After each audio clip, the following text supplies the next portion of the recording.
California ਦੇ ਵਿੱਚ ਜਿਹੜੀਆਂ ਬਿਜਲੀ ਦੀਆਂ ਕੰਪਨੀਆਂ ਆ, ਉਹ ਇੱਥੇ ਪੰਜਾਬ ਵਾਲਾ ਬਿਲਿੰਗ ਸਿਸਟਮ ਲਿਆਉਣਾ ਚਾਹੁੰਦੀਆਂ ਆ। ਅੱਜ ਕੈਲੀਫੋਰਨੀਆ ਯੂਟਿਲਿਟੀ ਦੀਆਂ ਤਿੰਨ ਮੇਜਰ ਕੰਪਨੀਆਂ, ਜਿਹਦੇ ਵਿੱਚ southern California Edison, Pacific gas ਤੇ ਇਲੈਕਟ੍ਰਿਕ ਤੇ ਸੈਨ ਡੀਗੋ ਗੈਸ ਤੇ ਇਲੈਕਟ੍ਰਿਕ, ਇਹਨਾਂ ਨੇ ਜੁਆਇੰਟ ਪ੍ਰਪੋਜ਼ਲ ਫਾਈਲ ਕੀਤਾ ਹੈ, ਜਿਹਦੇ ਵਿੱਚ ਫਲੈਟ ਚਾਰਜ ਹੋਊਗੇ ਬੇਸਡ ਅਪੋਨ ਯੂਅਰ ਇਨਕਮ। ਤੇ ਕਹਿੰਦੇ ਵੀ ਦੋ ਪਾਰਟਸ ਦੇ ਵਿੱਚ ਮੰਥਲੀ ਬਿੱਲ ਹੋਊਗਾ, ਇੱਕ ਫਿਕਸਡ ਇਨਕਮ ਰੇਟ ਤੇ ਇੱਕ reduce usage charge based upon consumption. ਤੇ ਜਿਨ੍ਹਾਂ ਲੋਕਾਂ ਦੀ ਇਨਕਮ ਜਿਹੜੀ ਆ 1,80,000 ਤੋਂ ਥੱਲੇ ਹੋਊਗੀ, ਉਹਨਾਂ ਦਾ $15 ਪਰ ਮੰਥ ਤੱਕ ਵੀ ਜਿਹੜਾ ਬਿੱਲ ਆ ਸਕਦਾ ਹੈ। ਜਿਨ੍ਹਾਂ ਦੀ ਜ਼ਿਆਦਾ ਹੋਊਗੀ ਉਹਨਾਂ ਦਾ ਹੋਰ ਵੀ ਜਿਹੜਾ ਵੱਧ ਕੇ ਆ ਸਕਦਾ ਹੈ। ਕੈਲੀਫੋਰਨੀਆ ਪਬਲਿਕ ਯੂਟਿਲਿਟੀ ਕਮਿਸ਼ਨ ਨੇ ਇਹ ਕਿਹਾ ਵੀ ਉਹ ਅਸੀਂ ਇਸ ਪ੍ਰਪੋਜ਼ਲ ਦੇ ਅਪਰੂਵਲ ਦੀ ਵੇਟ ਕਰਦੇ ਹਾਂ, ਜੋ ਕਿ ਮਿਡ 2024 ਦੇ ਵਿੱਚ ਡਿਸੀਜਨ ਹੋਊਗਾ। ਤੇ ਫਿਕਸਡ ਰੇਟ ਜੋ ਤੁਹਾਡੇ ਬਿੱਲ ਦੇ ਉੱਤੇ ਸ਼ੋ ਕਰਨੇ 2025 ਦੇ ਵਿੱਚ ਸ਼ੁਰੂ ਹੋਣਗੇ।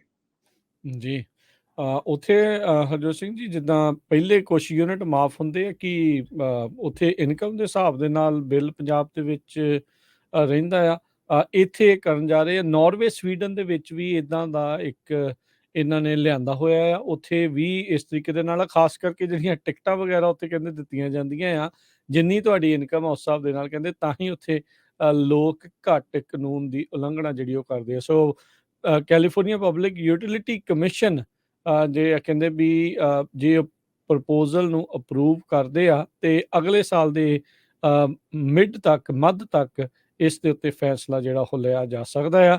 ਸੋ ਤੁਹਾਨੂੰ ਇਨਕਮ ਦੇ ਆਧਾਰ ਦੇ ਉੱਤੇ ਜਿਹੜੇ ਬਿਜਲੀ ਦੇ ਬਿੱਲ ਜਿਹੜੇ ਆਉਣਗੇ, ਸੋ ਇਹਦੇ ਨਾਲ ਪਤਾ ਨਹੀਂ ਕਿੰਨਾ ਕੁ ਜਿਹੜਾ ਉਹ ਫਰਕ ਪਊਗਾ ਜਾਂ ਕੀ ਇਸ ਦੇ ਨਾਲ ਹੋਊਗਾ। ਕਿਤੇ ਨਾ ਕਿਤੇ ਲੋਕਾਂ ਦੀ ਬਰਾਬਰਤਾ ਦੇ ਉੱਤੇ ਜ਼ਰੂਰ ਅਸਰ ਇਸ ਦੇ ਵਿੱਚ ਪਊਗਾ ਵੀ ਜਿੰਨੀ ਵਰਤਣੀ ਆ ਉਹਦੇ ਹਿਸਾਬ ਨਾਲ ਨਹੀਂ, ਤੁਹਾਡੀ ਇਨਕਮ ਦੇ ਹਿਸਾਬ ਨਾਲ ਤੁਹਾਨੂੰ ਜਿਹੜਾ ਬਿੱਲ ਆ ਉਹ ਆਉਣਾ ਸੋ ਸ਼ੁਰੂ ਇਹ ਹੋਊਗਾ। ਹੁਣ ਪਤਾ ਨਹੀਂ ਏਰੀਆ ਵਾਈਜ਼ ਕਰੂਗੇ। ਹੁਣ ਮੰਨ ਲਓ ਵੀ ਜੇ ਮੈਂ ਬੇ ਏਰੀਏ 'ਚ ਰਹਿਣਾ, ਰਾਈਟ, ਬੇ ਏਰੀਏ 'ਚ Yeah, ਬੜੀ ਕੰਜ਼ੰਪਸ਼ਨ ਘੱਟ ਹੁੰਦੀ ਆ, ਖਾਸ ਕਰਕੇ ਪਰ ਏਸੀ ਘੱਟ ਇਨਕਮ ਵਰਤ ਜ਼ਿਆਦਾ ਹੁੰਦਾ ਹੁੰਦੀ ਆ ਆ। ਸਾਰਾ। ਸੋ ਜਿਹੜੇ ਫ੍ਰਿਜ਼ਨੋ ਜਾਂ ਬੇਕਰਫੀਲਡ ਉੱਥੇ ਰਹਿੰਦੇ, ਉੱਥੇ ਕੰਜ਼ੰਪਸ਼ਨ ਵੀ ਜ਼ਿਆਦਾ ਹੋਊਗੀ। Yeah, ਸੋ ਇਹ ਸਾਰਾ ਡਿਟੇਲ 'ਚ ਆਉਣ ਵਾਲੇ ਸਮੇਂ 'ਚ ਪਤਾ ਲੱਗੂਗਾ। yeah, ਪਰ ਬੜਾ ਕਨਫਿਊਜ਼ਨ ਆ, ਕਿਉਂਕਿ ਜਿੱਦਾਂ ਬੇ ਏਰੀਏ ਦੀ ਗੱਲ ਕੀਤੀ, ਉੱਥੇ ਇਨਕਮ ਵੀ ਲੋਕਾਂ ਦੀ ਜ਼ਿਆਦਾ ਆ, ਇਹਦਾ ਮਤਲਬ ਜੀ ਬਿੱਲ ਉਹਨਾਂ ਦਾ ਵੀ ਜੀ। ਜ਼ਿਆਦਾ ਹੋਊਗਾ। ਫਿਰ ਉਹ ਕਾਫੀ ਕੁਝ ਜਿਹੜਾ ਇਸ ਦੇ ਵਿੱਚ ਹਿਲਜੁਲ ਡੈਫੀਨੇਟਲੀ ਇਸ ਦੇ ਕਰਕੇ ਹੋ ਸਕਦੀ ਹੈਗੀ ਆ।